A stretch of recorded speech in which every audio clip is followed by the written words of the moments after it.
আসসালামু আলাইকুম। স্বাগতম আজকের বিশেষ আয়োজনে। আজ আমরা কথা বলবো আফ্রিকার সবচেয়ে শক্তিশালী সামরিক বাহিনীগুলোর একটি মিশরের সেনাবাহিনী নিয়ে। 2026 সালে এসে সামরিক সক্ষমতা, আধুনিক প্রযুক্তি এবং বিশাল জনবলের কারণে মিশর শুধু আফ্রিকাতেই নয়, পুরো মধ্যপ্রাচ্যেও অন্যতম প্রভাবশালী সামরিক শক্তি হিসেবে নিজেদের অবস্থান আরও শক্ত করেছে। বর্তমানে মিশরের মোট সামরিক জনবল 1.2 মিলিয়নেরও বেশি।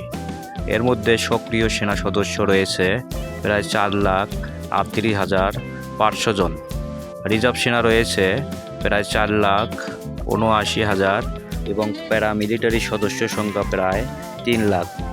বিশ্লেষকদের মতে এত বিশাল জনবল মিশরকে যুদ্ধকালীন সময়ে দ্রুত বড় আকারের সামরিক অভিযান পরিচালনার সক্ষমতা দেয়।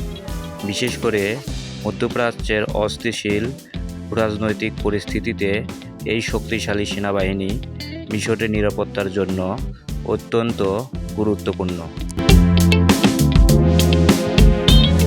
এবার আসা যাক মিশরের স্থল বাহিনীর সবচেয়ে গুরুত্বপূর্ণ অংশ ট্যাঙ্ক বহরের কথায়। ট্যাঙ্কের সংখ্যার দিক থেকে মিশর বর্তমানে পুরো আফ্রিকা মহাদেশে শীর্ষ অবস্থানে রয়েছে। দেশটির কাছে রয়েছে আনুমানিক 3,600 থেকে 5,300 বেশি যুদ্ধ ট্যাঙ্ক। এর মধ্যে সবচেয়ে আধুনিক এবং শক্তিশালী হল M1A1 আব্রাহামস ট্যাঙ্ক। মিশরের কাছে 1,000-এরও বেশি আব্রাহামস ট্যাঙ্ক রয়েছে, যেগুলোর অনেকগুলো দেশটির নিজস্ব কারখানায় সংযোজন ও আধুনিকায়ন করা হয়েছে। এই ট্যাঙ্কগুলো উন্নত ফায়ার কন্ট্রোল সিস্টেম, শক্তিশালী বরম এবং আধুনিক অস্ত্র ব্যবস্থার কারণে আধুনিক যুদ্ধক্ষেত্রে অত্যন্ত কার্যকর বলে বিবেচিত হয়।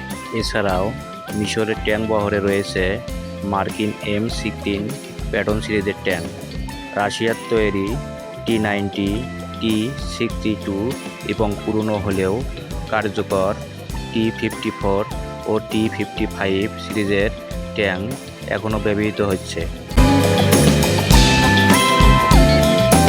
শুধু ট্যাঙ্ক নয়, সাজোয়াজানের ক্ষেত্রেও মিশরের অবস্থান অত্যন্ত শক্তিশালী। বর্তমানে দেশটির কাছে রয়েছে প্রায় 50,000-এরও বেশি বিভিন্ন ধরনের সাজোয়াজান। আর্টিলারি শক্তিতেও মিশর অনেক এগিয়ে। দেশটির কাছে রয়েছে 1,000-এরও বেশি সেলফ প্রোপেলড আর্টিলারি গান এবং 6 শতাধিক মাল্টিপল রকেট লঞ্চার সিস্টেম। এই রকেট লঞ্চারগুলো স্বল্প সময়ে ব্যাপক এলাকা জুড়ে আঘাত হানতে সক্ষম।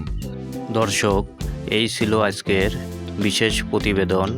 চ্যানেলটি ভালো লাগলে সাবস্ক্রাইব করুন।